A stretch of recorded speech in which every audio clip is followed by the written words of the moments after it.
All right, folks, phasor analysis. If we can do mesh, we can do nodal. All the same laws apply. It's good stuff.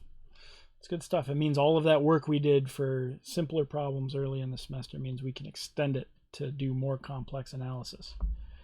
That's a complex number pun. My apologies. So here's a problem. We're going to do some nodal analysis, and watch, we're going to follow the same steps. We're just going to have to deal with the complex numbers.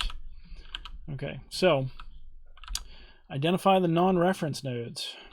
So we got, let's see, A, B, and C. Label the current directions for your passive elements. Don't overthink it, right? So we go to the right and we go down. Passive elements now include the capacitor and the inductor. Nice and simple. All right, how many voltage supplies do we have? We have one, so we're going to write 1 kVL, and then we're going to write 2 kCLs. That voltage supply does not form a supernode. Okay, you can do it. The math is all going to be the same. But we have to think about it because that's one of the steps of analyzing a circuit with nodal analysis. Okay, so we're going to write a kVL for A. Okay, VA is on the positive side, 0 is on the negative side, and that's all equal to 6 at an angle of 0 degrees. And that's in volts, so VA is simply equal to 6 at an angle of 0 volts. 1/3 of the way there.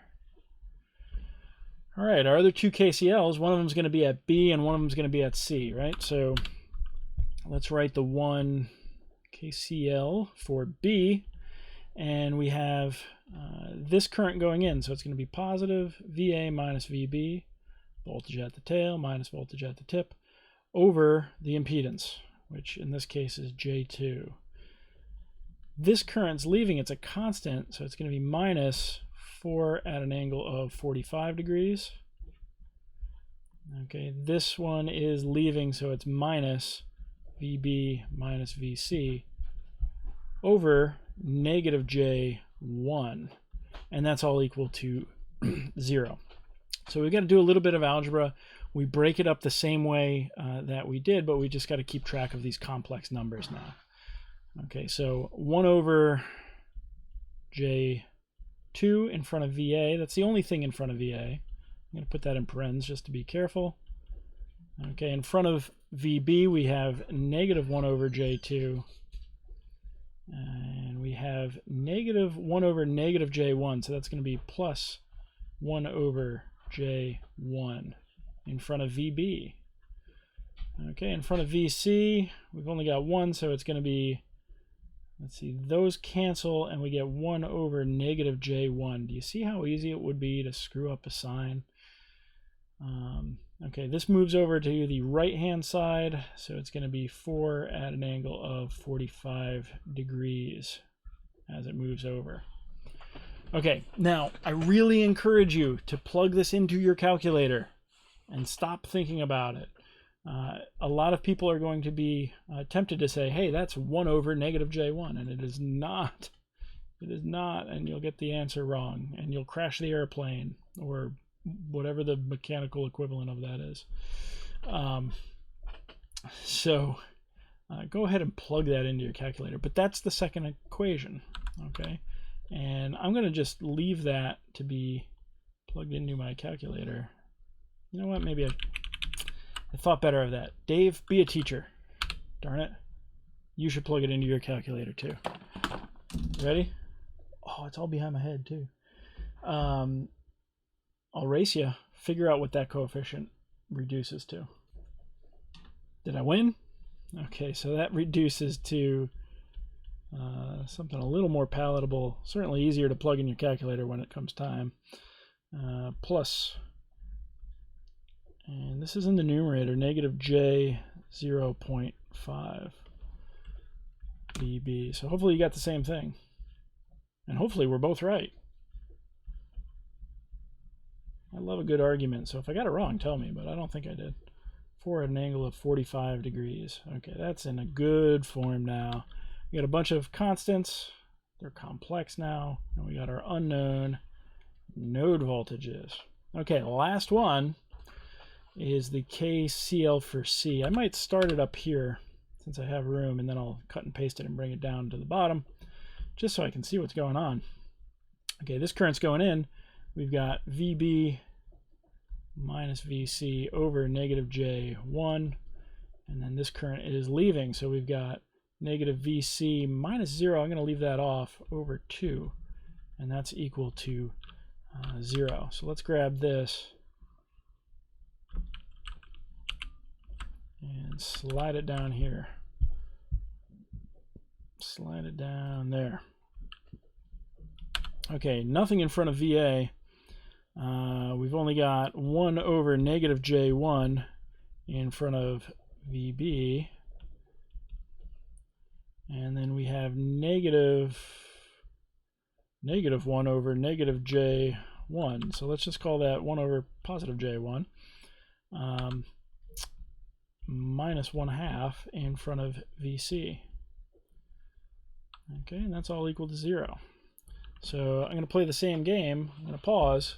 Let's reduce that coefficient as well as we can. Okay, so kind of equally nice. 1 over negative J1 in front of VB. That's a B. That's a horrible B.